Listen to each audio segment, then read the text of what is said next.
베드로 사도가 이 베드로의 그 편지를 이제 그 초대교회 성도들에게 보내면서 1장에서 우리가 함께 나누었지만 그 당시에 이 편지를 받는 수신자라고 할 수 있는 편지를 받는 성도들을 향해서 어떻게 지칭했냐면 나그네라고 지칭을 했습니다. 나그네라는 그 의미 속에서는 전에도 우리가 함께 나누었지만 중의적으로 먼저는 이제 목적지가, 그러니까 이곳에 우리가 살아가고 있는, 그래서 고통받고 있는 이 세상이 우리의 목적지가 아니다, 우리의 집이 아니다라는 것을 이제 함께 내포함과 동시에 나그네라는 것은 우리가 그러니까 이거죠. 여행만 가더라도 우리가 여행을 가는 이유는 쉬기 위해서 가지만 실제로 여행을 가면 쉴 수 있나요? 못 쉬죠. 오히려 피곤해서 오는 경우가 상당히 많습니다. 아이러니하지만 왜냐하면 거기가 집이 아니기 때문입니다. 아무리 좋은 곳에 있다 할지라도 그곳에서 편히 쉰다라고 하더라도 결국에는 집으로 와야 되는 시간이 있기 때문에 그 안에서 아무리 편히 쉰다 그래도 그렇게 쉴 수 있는 것이 아닙니다. 그와 함께 당연히 나그네라는 것은, 그러면 예수 그리스도를 나의 구주로 믿고 영접한 그리스도인들에게 있어서는 이 세상은 어떤 곳인가, 우리가 휴가를 온 게 아니다라는 사실이죠. 그리스도인들은 이 세상에서 살아갈 때 우리가 휴가차 잠시 온 세상이 아니다라는 것입니다. 우리는 뭐 때문에 왔냐면 좀 이제 사무적으로 얘기하면 업무차 온 겁니다. 그러니까 일을 하러 온 것이죠. 물론 이렇게만 얘기하면 그리스도인이라는 것이, 그 삶이, 그리스도인의 본질이 정말 고통스럽다라고도 느낄 수 있지만 우리가 부정할 수 없습니다. 우린 이 땅에 일하기 위해서 있는 겁니다. 그 일의 가장 중요한 일은 무엇인가? 이 땅 가운데 그리스도인으로 말미암아 하나님이 드러나게끔 해야 되는 것입니다. 그러니까 모든 그리스도인이 있는 곳, 모든 그리스도인이 있는 그 자리에서는 누가 드러나야 되냐면 하나님이 드러나야 되는 것입니다. 그러니까 하나님이 보여져야 되는 것이죠. 그렇기 때문에 나그네인 겁니다.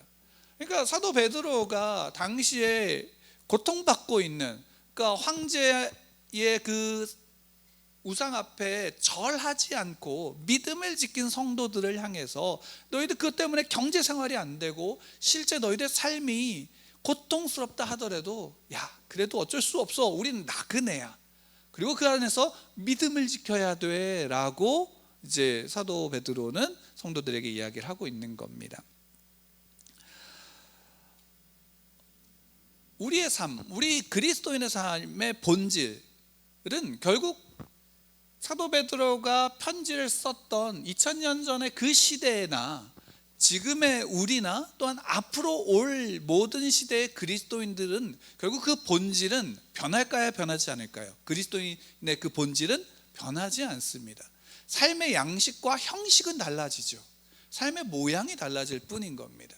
그럼 결국 그때에 너희들은 나그네다라고 말했다면 이 본질적인 의미에서의 나그네는 오늘날 우리도 당연히 이 땅에 살 때 뭐여야 됩니까? 나그네여야 된다라는 사실입니다. 그래서 베드로서는 어떻게 본다면 이 편지를 읽는 이들에게 위로를 주기 위해서 쓴 편지이지만 막상 읽어보면 위로가 되는 것이 아니라 야, 이게 뭐지? 라는 생각이 드는 경우가 있습니다. 특히나 4장에서 이제 좀 샌드위치 구조식으로 되어져 있는데 1절부터 6절까지는 어떤 청지기와 또 12절부터 19절까지는 어떤 성도의 고난에 대한 부분을 이야기하는데 그 안에 이제 7절부터 11절까지 우리가 함께 오늘 읽은 본문을 보면 조금 어떻게 본다면 그 안에서 살아가야 되는 그리스도인의 모습의 형식을, 그러니까 모양을 좀 보여주고 있다라고 볼 수 있습니다. 그러면 나그네로 사는데 나그네로서 어떻게 살아야 되는가라는 부분인 거죠. 쉽게 말한다면 청지기로 살아야 된다, 고난 가운데서도 믿음을 지켜야 된다라고도 할 수 있지만, 그러면 청지기로서 어떻게 살아가야 하는가, 고난 가운데서 어떻게 살아가야 되는가라는 겁니다. 먼저 7절을 가만히 보면 이렇게 시작하고 있습니다. 7절을 보면 만물의 마지막이 가까이 왔으니 라는 것입니다. 만물의 마지막이 가까이 왔으니, 그러니까 지금 초대교회의 사도 베드로가 고난받고 있는 성도들에게 편지를 쓰는데, 야, 만물의 마지막이 가까이 왔다라고 이야기하는 겁니다. 그럼 여러분, 만약에 여러분들이 이야기를 들었을 때, 환난 가운데 이야기를 들었을 때 이야기를 어떻게 다가옵니까? 이 환난이 끝나는가? 근데 실제로 그런 생각이 들겠지만, 실제로 초대교회 성도들은 단순하게 이것이 이 환난이 끝나는가의 이야기로 받아들이지 않았습니다. 왜냐하면 이것은 어떤 의미로서 이들에게 다가왔냐면, 예수님이 다시 오신다라고 하셨기 때문에 이 마지막에 어떤 예수님의 다시 오심에 대한 재림에 대한 의미를 담고 있습니다. 그리고 이 마지막 때에 예수님이 다시 오신다라는 것, 그리고 실제로 초대교회 성도들이 순교를 각오하고 믿음을 지킬 수 있었던 이유 중에 하나가 뭐였냐면, 예수님이 금방 오신다라고 생각했기 때문입니다. 금방 오신다고. 근데 실제로 예수님이 아직까지 안 오셨어요. 앞으로도 언제 오실지 아나요, 모르나요? 모르는 겁니다. 그러면 여기에 이 말은 단순하게 예수님 금방 오실 거야 라는 의미로서 우리에게 주는 게 아니라, 이 말이 가지고 있는 것은 결국 마지막 때라는 그 의미는 예수님이 이 땅에 초림, 그러니까 오심, 육신을 입고 오신 그때부터 마지막 때 심판은 어떻게 되었는가? 시작되어졌다라는 사실인 겁니다. 예수님 오심으로 말미암아. 그러니까 지금도 심판은 연속적으로 우리 시대에도 이어지고 있는 겁니다. 그래서 우리가 요한계시록을 볼 때 주의해야 되는 부분이 이겁니다. 요한계시록은 앞으로 언젠간 올 심판을 기록한 게 아니라 이 마지막 때에 있는 심판을 기록하고 우리에게 보여주고 있는 겁니다. 그러니까 모든 시대에는 당연히 하나님의 심판이 있나요, 없나요? 있는 거예요. 반대로 이야기한다면, 심판이 있다면 그 심판과 함께 무엇이 있냐면 구원이 있습니다. 그러니까 오늘날 우리가 은혜의 시대, 구원의 시대라고 말하는 이유가 여기에 있습니다. 하나님이 택하신 자들에게 있어서는 오늘날 이 심판은 뭔가요? 구원인 겁니다. 구원이죠. 그러니까 이 마지막 때가 가까이 왔다라는 이 긴급함, 그리고 우리가 이 마지막 때를 살아가고 있다는 건 예수님이 바로 오늘 이 예배 다음 끝나고 나자마자 오신다, 그런 차원의 이야기가 아니라 그 긴급성을 넘어서 오히려 오늘날 우리가 살고 있는 이 시대에 이미 심판이 임했다라는 사실에 대한 긴급성인 겁니다. 그럼 당연히 이 심판 속에서 그리스도인들은 무엇을 해야 되는가? 사도 베드로가 이야기를 하는 것이 무엇이냐면, 너희들은 나그네다라는 것이죠. 왜 나그네일까라는 겁니다. 여기 하나를 더 붙이자면, 나그네는 이 세상, 심판받고 있는 이 세상이 집이 아니다라는 것이죠. 그러니까 나는 구원받아서 내가 가야 될 본향이 어디예요? 하나님의 나라인 거예요. 그러니까 이 나그네는 이 땅에서 이 심판이 임한 그 속에서 온전한 구원의 빛, 구원의 길, 구원의 문이 어디인지를 어떻게 하는 것이냐면 선포하고 알려주는 역할이 이 땅 가운데 있는 나그네의 역할인 거죠. 이것이 구약 성경에서 보면 우리에게 좀 다르게 다가오겠지만, 여러분, 요나의 이야기가 이와 같은 겁니다. 하나님이 왜 요나를 보내서 야, 심판할 거야 라고 말하게 하셨을까요? 그러니까 실제로 여러분, 구약 성경에서 보면 하나님이 심판할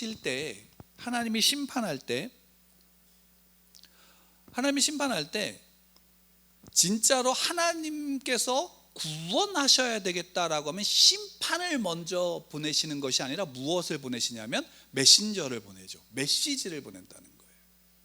쉽게 말한다면. 그러니까 우리는 이 시대에 우리 마찬가지로 요나가 그때의 메신저로 간 것처럼, 우리 또한 이 시대에 하나님의 뜻, 하나님의 말씀을 가지고, 소위 말하는 복음을 가지고 이 시대의 그리스도인으로서, 나그네로서 살아가는 거예요. 가서 전하면 어떤 일이 벌어질까요? 내가 전했기 때문에 그들이 구원받는 게 아니에요. 하나님이 구원하시려고 작정하셨기 때문에 구원받는 거예요. 이게 요나에서 분명히 나타나는 게 그거죠. 요나는 그곳에서 이 사람들이 구원받기를 원했나요? 안 했나요? 원하지 않았어요. 이들은 멸망해야 된다고 생각했어요. 왜? 자기들 이스라엘을 괴롭혔던 민족이고 나라니까 그들은 멸망해야 된다고 생각했어요. 근데 하나님은 어땠어요? 구원하셔야겠다라는 거죠. 그러면 요나를 보내지 않아도 돼요. 그냥 구원하셨으면 됐죠. 근데 요나를 보냈단 말이에요.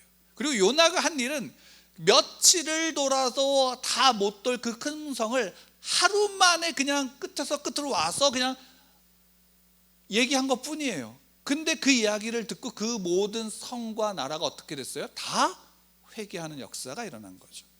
그 얘기는 뭐냐면 요나가 그 일을 했기 때문에 구원받은 것이 아니다라는 거예요. 하나님이 이미 확정하신 거예요. 구원받기를 확정하신 거예요. 그러면 요나에게 무엇이 있을까요? 하나님이 구원하시고자 하는 하나님의 뜻 가운데 비록 불평과 불만을 가지고 있다 할지라도 그곳에 있었다라는 것이 요나에게 무엇이 될까요? 능력이 되는 것이고 하나님의 영광이 되는 것입니다. 그러니까 오늘날도 우리가 마찬가지예요. 우리가 오늘날 이 땅 가운데 사도 베드로가 그리스도인들을 향해서 너희들은 나그네야 라고 말하는 것은 너희들 집이 여기가 아니야. 그리고 그 안에서 심판을 선언한다면, 복음을 선언한다면 세상은 너를 어떻게 볼까?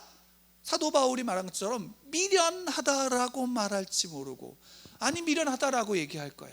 그리고 유대인들에게는 하나님을 믿는다라고 말하는 이들에게는 너희들은 어떤 존재가 되냐? 거치는 존재, 넘어지게 만드는 존재가 될 거야 라고 말합니다.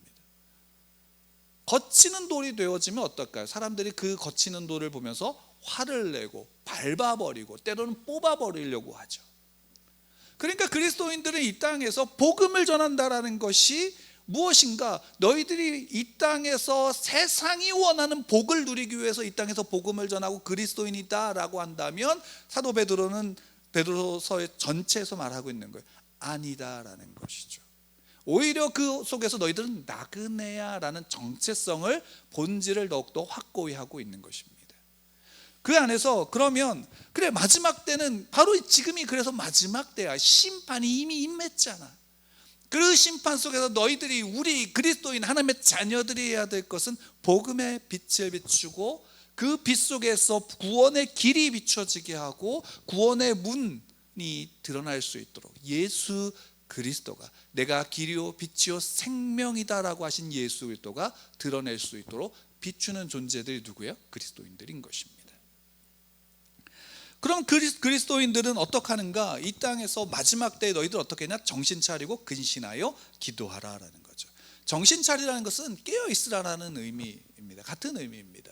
근데 이거를 조금 더 우리가 더 분명하게 보려면 어디를 보면 더 분명하게 알 수 있냐면 혼인식입니다. 열처녀의 비유, 마태복음 25장에 나오는 열처녀의 비유를 보면 지혜로운 다섯 처녀와 미련한 다섯 처녀로 구분되어지는 열처녀의 비유에서 봅니다. 실제로 중동 이스라엘의 그 결혼식은 남편이 아내를 데리러 와야 됩니다. 그리고 그 기간 동안 어쩌면 아내는 준비하고 있어야 되는 거죠. 그러면 우리가 이제 깨어 있으라는 말의 오해는 자지 않고 기다려야 될까요? 자지 않고 기다려야 되고 남편만 생각해야 된다, 그런 의미가 아니라 무슨 의미냐면 내가 언제든지 남편이 오면 그 남편과 함께 이 집을 나갈 준비를 해야 된다라는 것입니다. 나갈 준비를 하고 있는 거. 남편을 생각하면서 나를 사랑하는 남편을 생각하면서 그 남편 앞에서 내가 온전한 정숙한 아내로서 남편과 함께 나아갈 수 있도록 준비하고 있어야 되는 거예요. 그 기간 동안 그럼 무엇을 해야 될까요? 집에 있는 것들을 하나씩 내려놔야 되는 것입니다. 그리고 왔을 때 남편과 함께 그 집에 있다가 잠시 있다가 다시 어떻게 하는 거예요? 이제 본 남편의 집으로 가게 되어지는 것이죠. 물론 이게 이제 우리나라의 결혼 문화하고는 다르기 때문에 그럴 수 있지만 실제로 이것이 성경에서 이 부분으로 말미암아 그리스도인들에 대해서 이야기합니다. 그 안에서 그리스도인들 어떻게 해야 되는가? 깨어 있으라라는 것이죠. 그래서 깨어 있어서 어떻게 하는가? 남편을 맞이할 준비를 하고 있으라라는 겁니다. 우리 그리스도인들은 이 땅에서 마지막 이때에 그리스도인들이 이 세상에서 어떻게 살아야 되는가, 우리가 그리스도인으로 살아가는 삶이 무엇인가 라면 단 한 가지입니다. 여러분, 이 땅에서 그리스도가 오심을 기대하면서 준비하셔야 됩니다. 그리고 이겁니다. 여러분, 이 땅에서 가지고 갈 것이 없습니다. 그러면 무엇을 해야 될까요? 이 땅에 있는 것들을 하나씩 내가 언제든 버릴 수 있는 준비들을 하는 겁니다. 이게 그리스도인이죠. 근데 중요한 건 뭐예요? 그게 쉬운 일인가요? 쉬운 일이 아니다라는 것입니다. 그래서 그 안에서 이제 7절부터 11절까지 말씀 보면 세 가지의 어떤 이제 명령식으로 나오는, 우리 한글 성경을 보게 되면 그렇게 나오는데, 언어 성경에서도 보면 이제 그런 의미로서 함께 이야기합니다. 먼저는 7절에 기도하라라는 거죠. 그 다음에 7절의 마지막에 보면 뜨겁게 어떻게 하라라고 나오냐면 사랑하라라고 나옵니다. 그리고 이제 10절에서 보면 동사하라라고 나오죠. 그러니까 뭐냐면 그리스도인들에게서 깨어있으라, 마지막 때에 너희들 깨어있어라, 그러면서 정신 차리고 기도해라라는 거죠. 기도하라라는 의미에 무엇을 남겨져 있냐면, 우리가 이 시대에 내가 가지고 있는 내가 필요한 무엇인가를 위해서, 그것을 받기 위해서 기도하는 것만이 아니라 오히려 그것보다 더 많은 시간과 더 많은 노력을 무엇을 위해서 기도해야 되냐면, 이 땅의 것이 내 것이 아님을 알게 하는, 내 것이 아님을 고백하고 그것이 하나님의 것임에 대한 하나님의 주권을 인정하는, 그래서 하나님을 알고자 하고 우리 주 예수 그리스도를 알고자 하는 기도를 우리가 먼저 해야 되는 것입니다. 그리고 그 안에서 기도하면서 우리가 이거죠. 여러분은 사랑한다라고 할 때 성경에서 사랑한다라는 의미는 헬라어로 무엇으로 표현하냐면, 어떤 의미로 표현하냐면 아가페로 표현합니다. 하나님의 사랑으로서 사랑하라라는 거죠. 그러니까 모든 그리스도인들이 내 이웃을 내 몸과 같이 사랑한다라는 의미는 무엇이냐면, 내가 육체적으로 감정적으로 사랑하는 것이 아니라 내 모든 것을 담아서 그를 어떻게 해야 되냐면 아가페적으로 사랑하는데, 그 아가페 사랑의 가장 분명한 모양이 무엇인가 라는 것이냐면 바로 8절에 이야기하고 있습니다. 같이 읽겠습니다. 시작. 무엇보다도 뜨겁게 서로 사랑할지니 사랑은 허다한 죄를 덮느니라. 사랑은 무엇을 덮는데요? 죄를 덮는다라는 거죠. 여러분, 여기서 이 죄를 덮는다라는 것은 죄를 못 본 척한다, 외면한다라는 의미가 아닙니다. 예수님이 우리의 죄를 외면하시고 못 본 척하셨나요? 예수님은 우리의 죄를 온전히 지적하셨어요. 그 지적하신 그 장면이 무엇이냐면 십자가에서 죽으신 것입니다.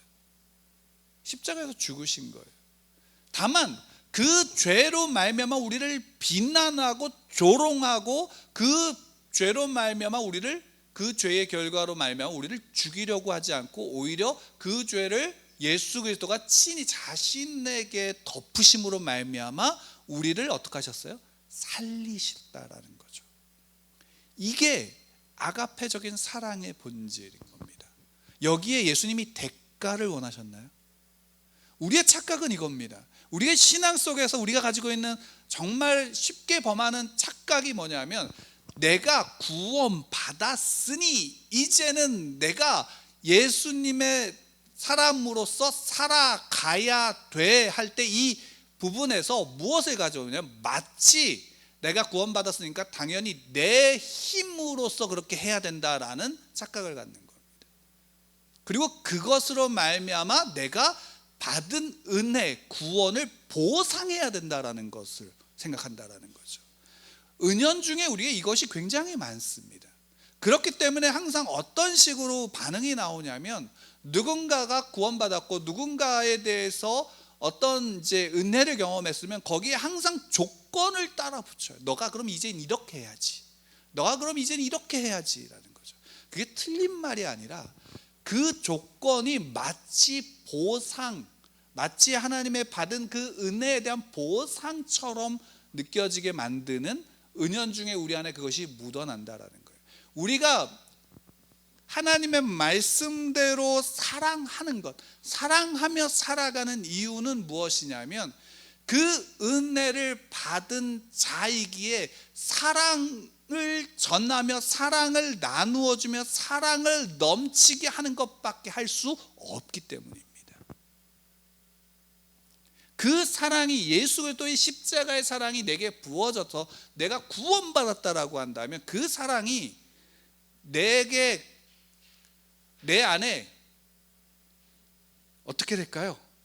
그냥 부어진다면 그냥 내 안에 차고 딱 그 양만큼만 차고 멈춰질까요? 멈춰지지 않아요. 그래서 에베소서에서 만물을 충만케 하시는 자의 충만이라고 하는 것은 넘친다라는 의미거든요.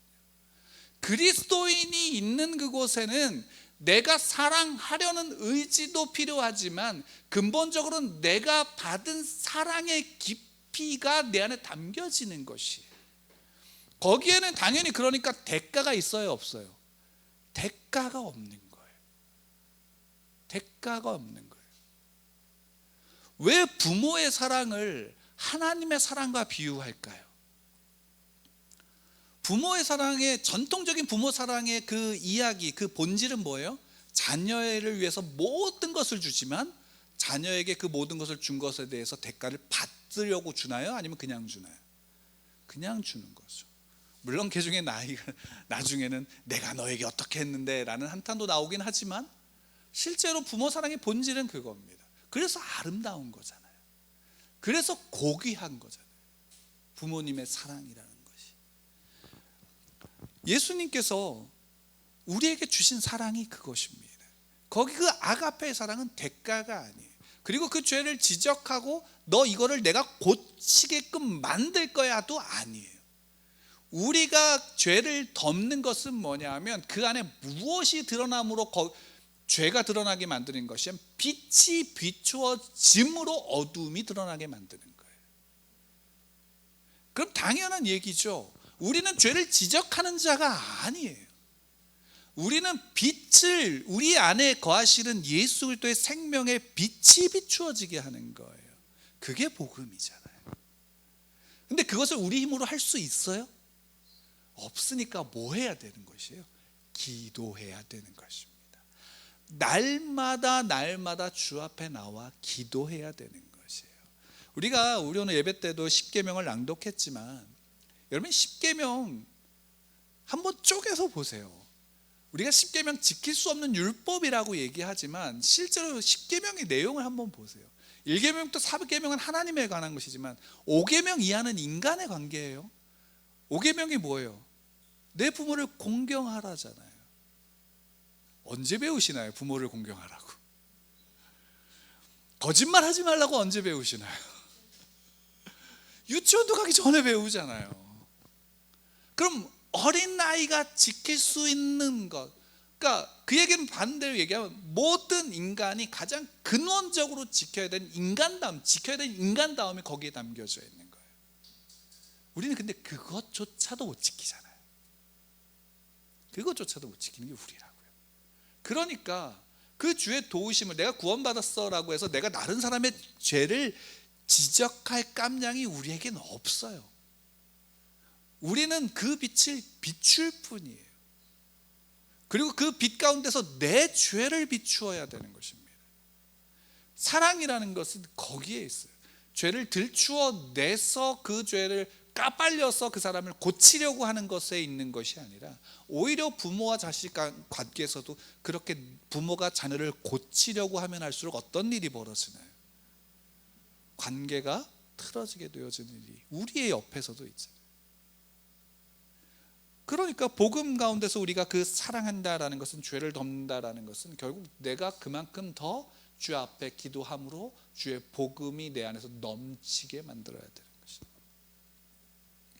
그러면 그 안에서 우리가 함께 여기에 이제 봉사한다라고 나오지만 10절에 이렇게 이하를 보게 되어지면 선한 청지기 같이 서로 봉사하라 라고 하는데 9절에 그 전에 9절에 이렇게 말하고 있습니다. 9절 말씀 같이 읽을까요? 시작. 서로 대접하기를 원망 없이 하고. 이거를 이제 원어로 좀 직역하면 이겁니다. 너희 서로를 위하여 불평 없이 환대하는. 그러니까 누군가가 왔을 때 나그네가, 주로 이때 당시에는 중동 지방에는 나그네를 환대하는 문화가 있으니까, 그리고 환대한다라는 것은 굉장한 거예요. 왜냐하면 지나가는 나그네가 누구인지 알아요, 몰라요? 몰라요. 근데 그를 집으로 들이는 거예요. 그러면 그 집에서 들여서 뭘 하냐면 집에 있는 모든 것을 보여주는 거예요. 그리고 그 안에 있는 가장 좋은 것을 가지고 대접하는 거예요. 이게 중동에서 이야기하는, 또 당시의 초대교회나 유대인들이 가지고 있는 환대의 의미예요. 그러니까 누군가를 왔을 때 내 모든 것을 내보여주고 그에게 가장 좋은 것을 줄 수 있는 환대가 누구의 환대여야 되면 그리스도인들의 환대여야 된다라는 것입니다. 근데 반대로 초대교회 당시에 여러분, 그리스도인들이 나그네로 살았어요. 정착할 수가 없었어요. 핍박 속에서, 환란 속에서. 그러면 한번 생각해 보세요. 이들은 로마의 법제 안에서 황제 숭배하지 않는 그들은 어떤 사람들이냐면 범죄자들이에요. 그러면 그들을 받아들여서 환대해서 집안에 드린다는 얘기는 어떤 얘기가 될까요? 우리나라 옛날에 국보법이 있었죠. 그래서 국보법이 있어서 간첩으로 지명된 사람, 그래서 수배되는 사람을 집에 들이면 어떤 일이 벌어졌어요? 똑같은 간첩으로 취급받았죠. 그런 일들을 어떻게 해요? 나그네를 환대한다라는 의미는 어떤 의미일까요? 그걸 내가 감당하겠다라는 의미예요. 여러분, 우리가 사람을 사랑한다라는 것을 너무 쉽게 말하지 마세요. 죄송합니다. 말하지 말라는 의미가 아니라 그 말의 깊이를 알아야 된다는 거예요. 특히 성경에서 우리에게 사랑하라라고 말하는 깊이, 우리는 사랑하라는 말을 해야 되죠. 근데 그 말이 가지고 있는 깊이를 우리가 우리의 심적으로 느끼면서 기도하고 말해야 한다는 것이에요. 왜? 그 하나가 결국에는 내가 그를 사랑한다는 그의 모든 것을 받아들여주고 품어주고 그에 대한 대가를 내가 받겠다라는 것이죠.